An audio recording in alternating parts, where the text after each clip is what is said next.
Good to see you all. Happy Monday. Nice. We're just going to get started. Everyone's fairly familiar, but if you don't know me, my name's Eben. I've been practicing yoga for a decade now and meditation for the same amount of time.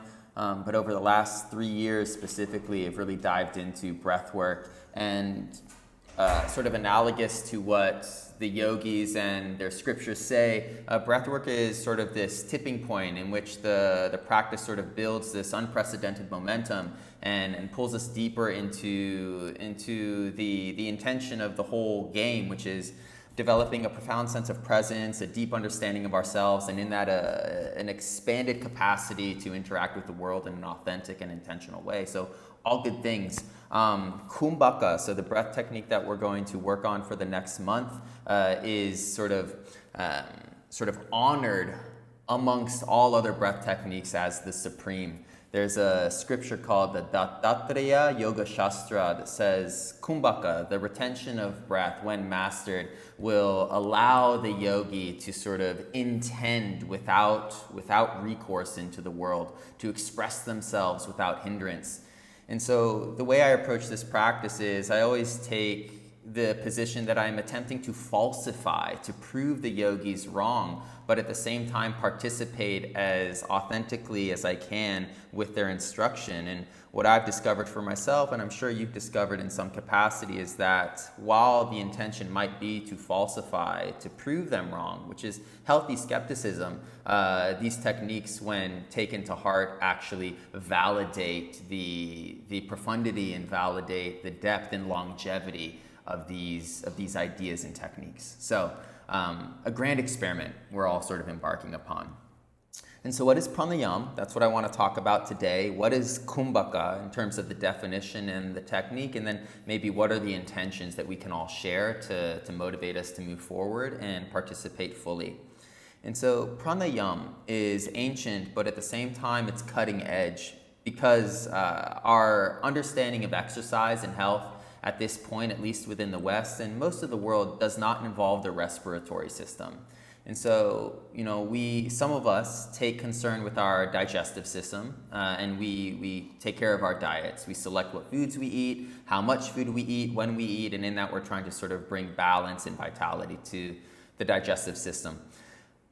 The musculoskeletal system, right? Exercise, running, working out, yoga poses, CrossFit, swimming, all of these things, it's common knowledge that if we exercise our bodies, our musculoskeletal system will be healthy, and in that we can live well and live long. But pranayama, breath work, at its most practical, is just exercise for the respiratory system. But because the respiratory system is deeply entwined with the nervous system, breathwork becomes a path in which we can start to affect our nervous system, and in that really alter the way we think and our position within our minds. The position being distraction or presence. And so this is a really profound, cutting edge, but also archaic form of exercise. We're just working out our lungs and working with our nerves.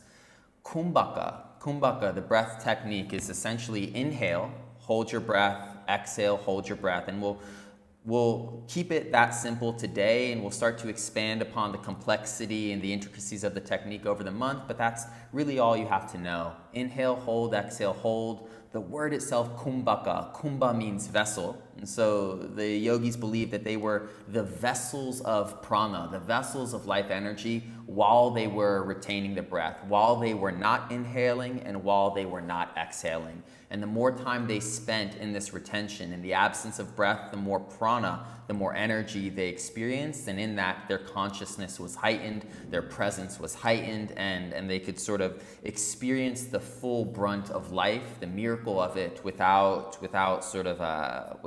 obstacle or without the veils of the mind. And so this is sort of the mystical point of it. Kumbha means vessel, akka means pain. And so there is this initiatory element. It isn't that comfortable, obviously, holding your breath for longer and longer periods of time. But within the word, I think it sort of normalizes the experience. If you feel stressed or uncomfortable, or you're sort of conceptualizing pain through the process, just know that that's normal and it's supposed to be happening. And that's sort of the toll to experience the benefit of this, which happens immediately after you stop the technique and breathe normally, which we'll spend a decent amount of time today doing. sort of savoring the consequence. Last little thing I wanted to describe is pranayama. So I highlighted that at its simplest, it's just respiratory exercise that happens to affect the nervous system, and then that happens to affect our thought process. But the Sanskrit term is a little bit more poetic, as they usually are. Prana is life force, but it is also equated to breathing. Yam is to control, and ayam is to sort of release or renounce control. And so pranayama, which is what we're doing, one technique of pranayama, means if I control my breathing, then I will expand upon my life force, right? And that's it. And there are a lot of ways to control the breath, but again, this is like the most honored and reputed technique of them all. So it's a nice place to start.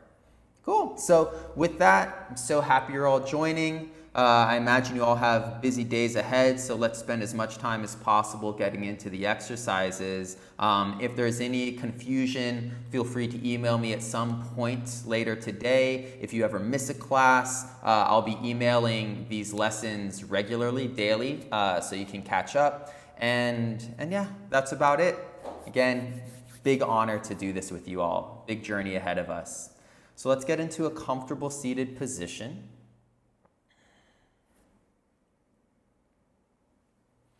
If you're not used to a seated pose, please get a couple pillows or a cushion or fold a towel and sit on it if you're on the floor. If you're uncomfortable sitting on the floor, it is perfectly okay and actually recommended to sit on a chair. So you're going to take away the discomfort of the physical posture, which can be a huge obstacle to the performance and experience of the technique. So comfortable cross-legged position if you're on the floor. If you're seated in a chair, just rest your feet underneath your knees so there's this nice 90-degree angle in your legs. Now everyone take a second and rest your wrists on your knees. And then straighten your arms so you're sliding your hands and fingers towards the floor, arms very straight, and rotate your elbows down to the floor. So the eyes of your elbows are pointing up towards the sky. And what you want to feel here is that your chest broadens because of the rotation of the arms, this external rotation. And as the chest broadens, you're creating space within the thoracic cavity, the space inside your ribs, for your lungs to breathe. Awesome. Tuck your chin in slightly to decompress the base of your skull. Okay, and this is your posture. Now let's take a second and work to breathe diaphragmatically. As you inhale, breathe into your belly. Feel your belly swell. Try to touch that point of bloatedness. And feel the full range of motion of your abdomen. And as you exhale, feel the abdomen pull in towards the spine. And let that assure you that your lungs have completely deflated and all of the air is being pushed out.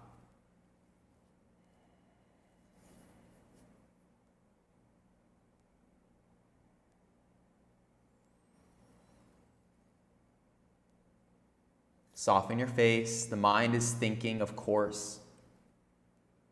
So let's channel those thoughts. These are the first breaths of your 31-day challenge, the first steps. And so this is a commitment. And so before we get into the techniques and the instructions, I'd just like you to affirm this commitment you've made to yourself within the mind. This is called sankalpa. S-A-N-K-A-L-P-A, sankalpa, a true intention. And what you should notice is that if you repeat the honoring of your intention, if you cycle it a few times in your mind, it becomes more and more sincere, just because of repetition. You feel it more.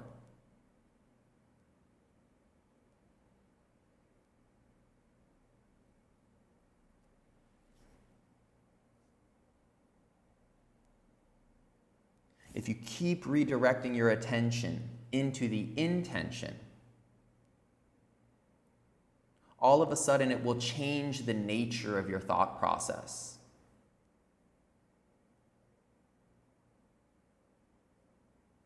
You'll feel the spark of true commitment.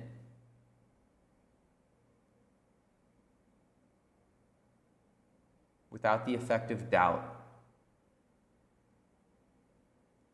31 days, pranayama, exercising my respiratory system, interacting with my nervous system. deepening my meditative practice for a number of reasons.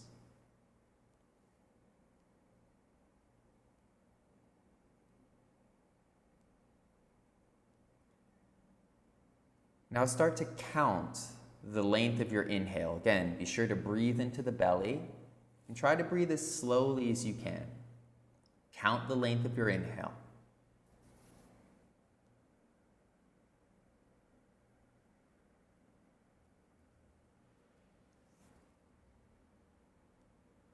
Let your lungs empty naturally without counting. You're just focusing on the inhale. The inhale is called puraka.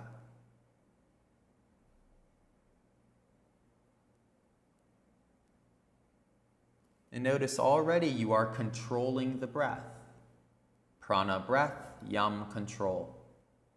And in that, as subtle as this control is, there should be a heightened sense of presence, a heightened sense of vitality. Pranayama, you're expanding upon your life force.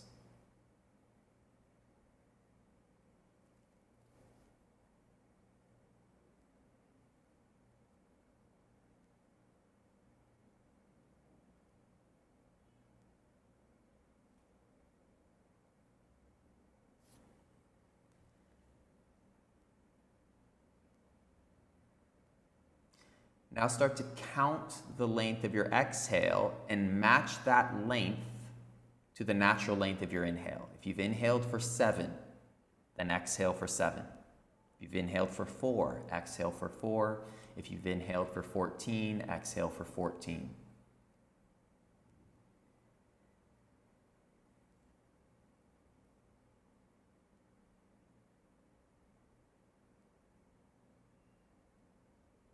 And for the next 3 minutes, not too long, contemplate the idea of pranayama, respiratory training.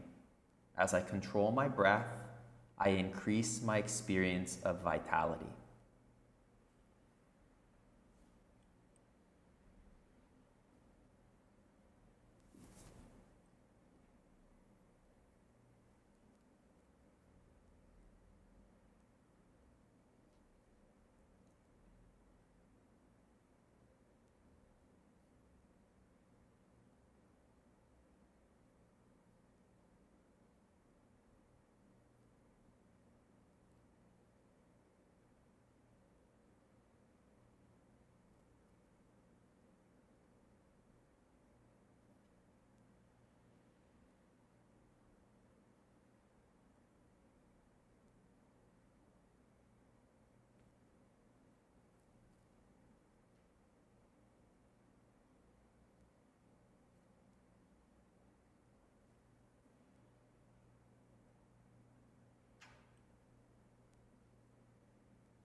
Soften your face, but at the same time, adjust your posture and sit up with a bit more length. And so you're mechanically creating space within the thoracic cavity and abdomen, making it easier to breathe into the belly. As you're controlling the breath, appreciate the consequence in real time. The expansion of wakefulness, a visceral sense of increased aliveness. It's subtle, but it is also obvious. And it is the byproduct of extending consciousness into the automatic process of breathing.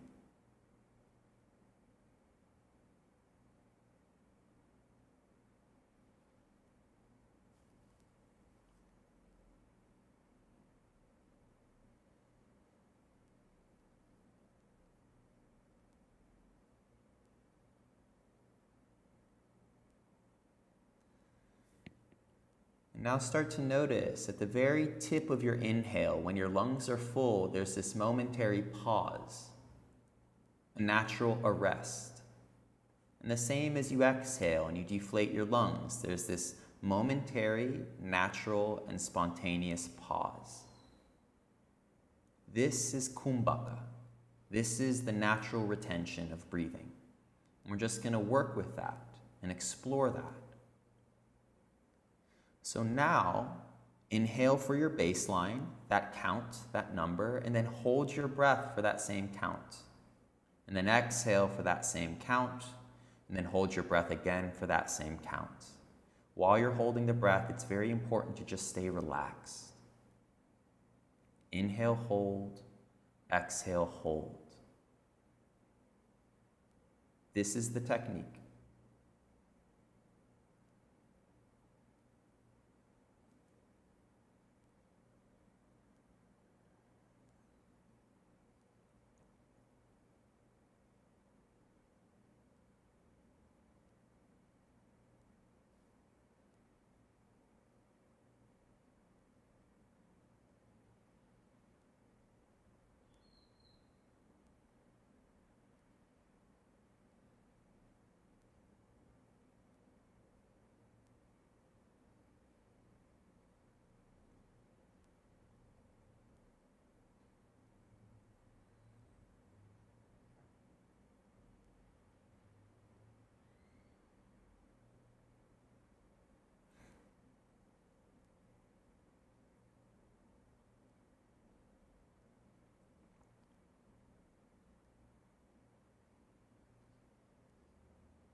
So your lungs are tissues, and the muscles inside the rib cage, the intercostals and diaphragm, they're all tissues. They warm up when used. And so it's very normal to feel the breath expand.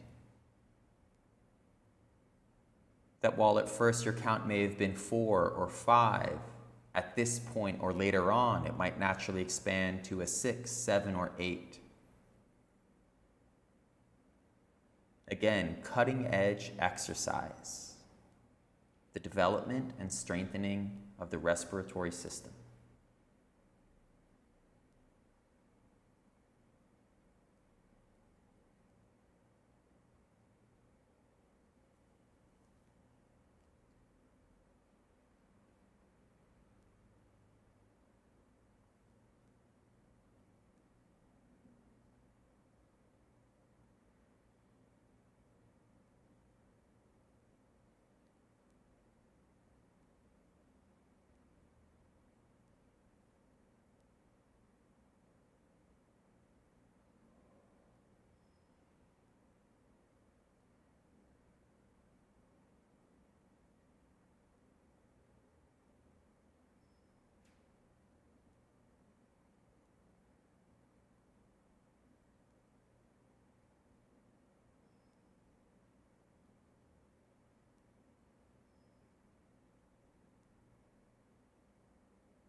technique is called Kumbhaka. Kumbha is vessel.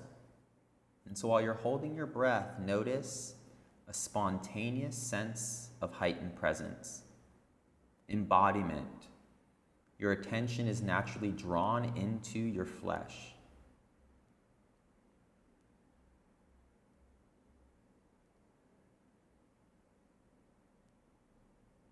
And as the world, the future, and the past are essentially wiped from the psyche,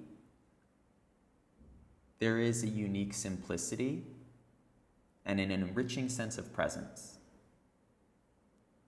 as you hold your breath.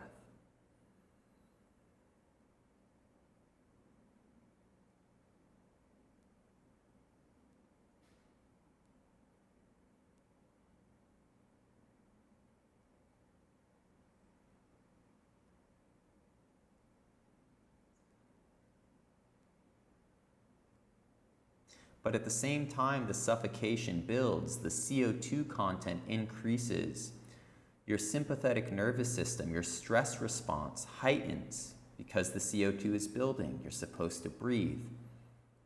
And so you have to tolerate that stress. You're exposing yourself to the manifestation of fear. And this is akka, kumbaka, the pain.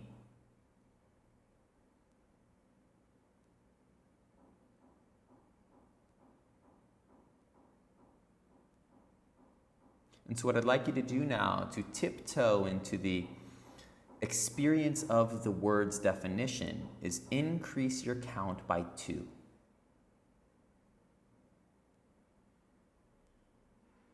Inhale for 2 more counts, hold your breath for 2 more counts, exhale for 2 more counts, and the most difficult, hold when your lungs are empty for 2 more counts. As the CO2 content builds, relax your body.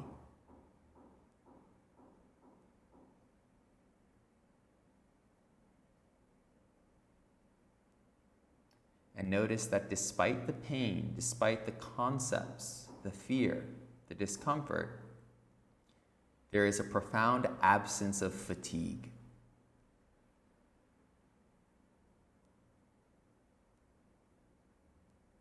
An absence of mental cloudedness.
Pranayama, to control the breath, is to expand upon vitality.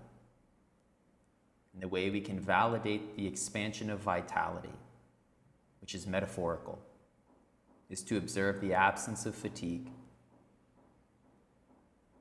the very real and physical sense of wakefulness.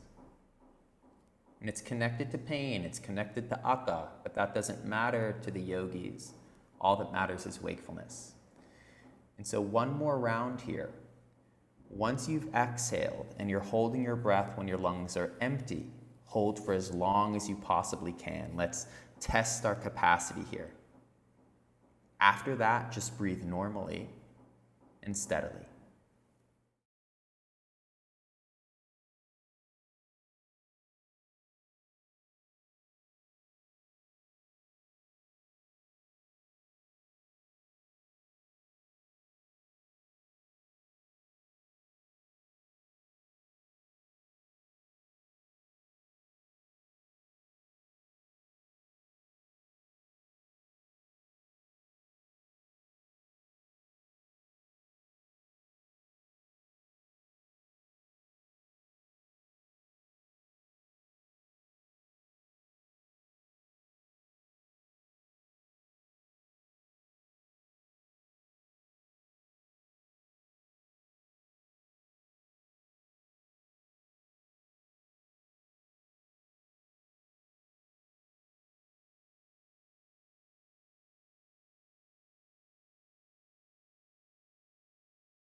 Now that you're breathing normally, listen to the space around you.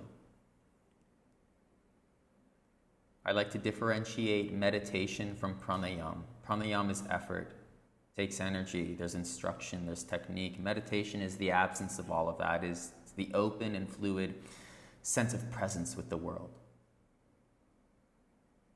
And the idea is you collect all of this energy, you trigger the nervous system to do that. And so now just take a moment to sit inside your morning, acknowledging specifically that heightened sense of presence and wakefulness, physical wakefulness. Couple breaths.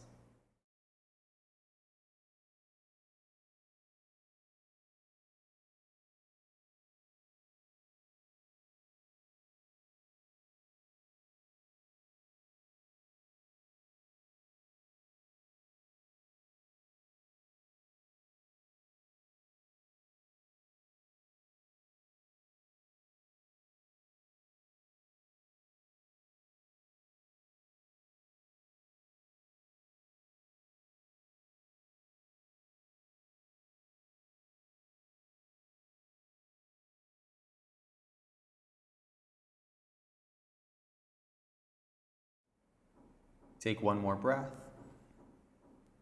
Increase your presence, increase your sensitivity at will.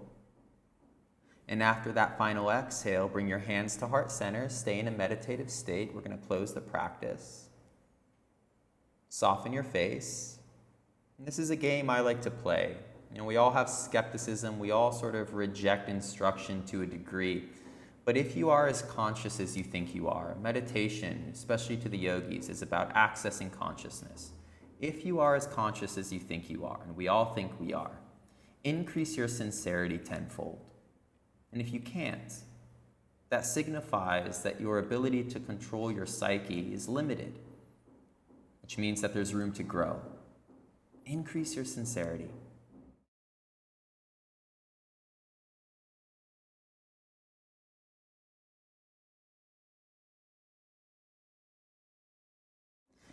And in that sincerity, appreciate that you are aiming to control yourself and explore yourself and extend your nobility and dignity and intentions out into the world and into your own being. And this is the practical point of using these exercises. There is a desire to express and a desire to connect. And so I'll close with the actual quote from the Dissected Yoga Shastra. Once Kumbhaka is mastered, there is nothing in the three worlds that is unattainable. The three worlds are heaven, reality, and death. Bring your thumb knuckles to third eye center, ritualistic movements that by the end of this month will become more meaningful. And just focus on the sensation of your thumbs touching your forehead. A tingling, a buzzing, a gentle pressure. Take one more inhale. And a slow exhale, keep the spine tall. Release your wrists to your knees, and as your eyes open, just repeat in your head, I'm no longer meditating, I'm no longer practicing pranayama. And just notice that transition from a meditative mind to a natural state of mind.